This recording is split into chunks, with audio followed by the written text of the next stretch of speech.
पोलिसांनी emotional blackmail केले नाही. पोलिसांनी जे मुद्दा होता त्या मुद्द्यावर त्यांना समजावून सांगण्यात आला होता आणि शेवटी काही लोक जे त्यांचे आई वडीलला पण बाहेर पडू देत नव्हते अशा लोकांना बाहेर काढून ते आई वडिलांना गाडीमध्ये बसून ते स्वखुशीने खुर्ची केले. कोणताही प्रकारची लाठीचार्ज झाली नाही. कसं मारतात पोलीस पोलीस कसे मारतात.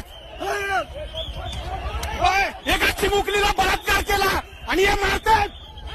मार अरे मार मार मार मार मार मार मार मार मार मार मार मार मार मार तिच्या मुलीला असं केलं असतं. काय केलं असतं तू? हा काय केलं असतं? मार मार मार मार मार